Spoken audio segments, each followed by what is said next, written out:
J.D. Vance's speech, though, was on substance pretty incoherent. I mean, the idea of saying everyone is invited and that this is the greatest coalition of supporters, and then also saying in the United States of America, you don't have to apologize for being white anymore, and that we're a Christian nation doesn't feel particularly inviting to me. But today, Donald Trump's approval with Gen Z voters is at 29%, and he's only at 32% with Latino voters. It has completely swung back to the usual levels that we saw in the 2020 election when Joe Biden got 81 million votes. He has a lot of work to do, and you saw that coming to bear also the November 5th elections in like New Jersey and Virginia, right back to where we started. So those voters were on loan for one election. He's going to have to do a lot of work to get them back. If there's one thing that Fox News hosts hate more than anything, it's having a mirror held up to themselves and dealing with the ramifications of their policy positions. And token liberal Jessica Tarlov does that more effectively than anyone still allowed on the network. Telling you what she's everything's hearing. a psyop. Remember when AOC was letting undocumented people know their rights? And she said, here's a list of things that you are entitled to by being here, even if you are in this country illegally. And they said that the AOC was committing a crime, that she was trying to tell people to do illegal things and evade ICE when she was just telling you what your rights are. And these Democrats are doing the same thing. They're saying this is what your constitutional oath means.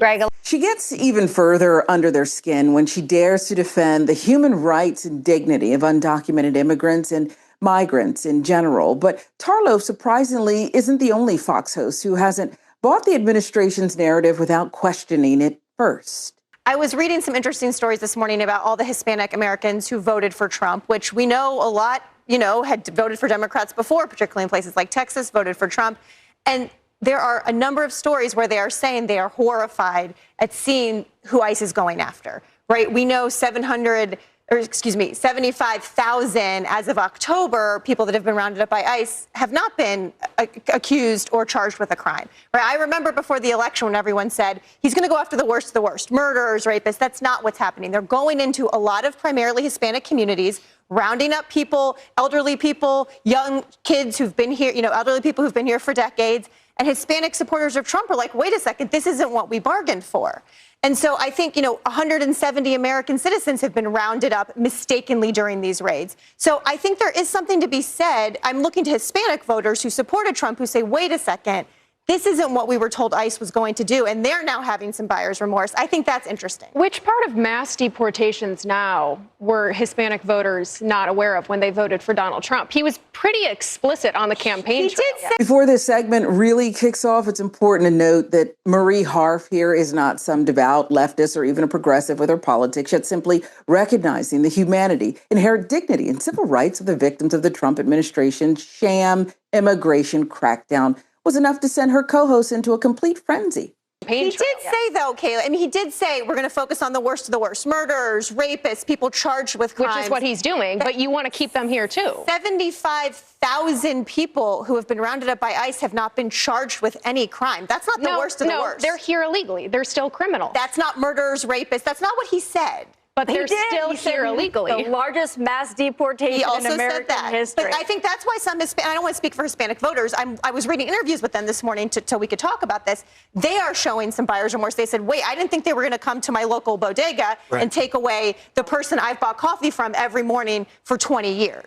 It's incredibly dangerous for Kaylee McGee-White to tacitly equate the status of undocumented immigrants with heinous crimes like murder and rape. This rhetoric isn't accidental. It's a foundational pillar for the modern conservative movement. They rely on the all undocumented immigrants or criminals talking point because it provides a convenient moral cover to justify the mistreatment of anyone who doesn't fit their narrow, exclusionary perception of what a true American should be.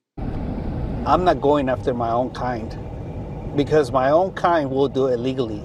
Born in Mexico, Agent Claudio Herrera first came to the U.S. as a student. He says it took him 11 years to become a citizen, and 6 years ago, he joined the Border Patrol. I've been asked sometimes before in my past, aren't you ashamed of apprehending your own What do you say to blood? that? How do you answer that? Of course not, because I'm protecting my community. My deepest advice to anybody that is coming from Mexico, we know that you want a better future for you and your family. But if you decide to do it illegally, you will only find jail or you will only find death. When you listen to that officer's reasoning for joining the Border Patrol, it exposes a fundamental misunderstanding of why people flee their homes to begin with. The reality is that the legal immigration path conservatives talk about has become a reflection of extreme societal and economic privilege. For the vast majority of people, there is no line to get into. The system is designed to reward wealth while criminalizing the desperation created by global economic shifts. Back a year ago, what did we see on the issue of immigration? Latino voters trusted Kamala Harris more than Donald Trump, but by just 2 points. 1, 2. Look now at Donald Trump's net approval rating on immigration among Latinos. He is 38 points underwater. That is a 36-point shift, essentially, from where we were a year ago on immigration. Kamala Harris and Donald Trump are basically tied on the issue of immigration. And now on the issue of immigration, Latinos despise, hate Donald Trump. 38 points underwater. In their mind, he is doing something absolutely wrong when it comes to immigration. Trump's net approval rating among Latinos. In early February, again, he was just 2 points underwater. Look at where he is now.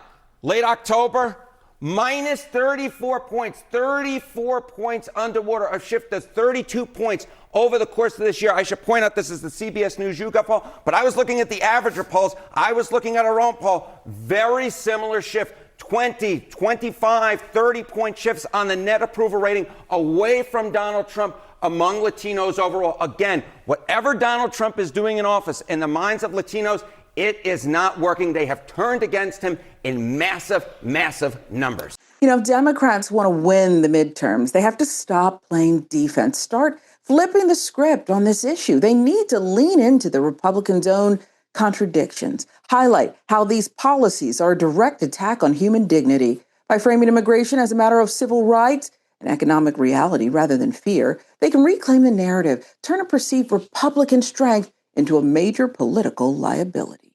Hello, everybody. David Schuster here. Thanks for watching. If you found this reporting and commentary valuable, do us a favor and tap the like button. For more content like this, hit the subscribe button and ring the bell. That way you'll be notified on your YouTube homepage when we drop a new video. If you are tired of corporate spin and want honest, people-focused news, click the join button below and be part of the fight for a better future. We wouldn't be here without your support.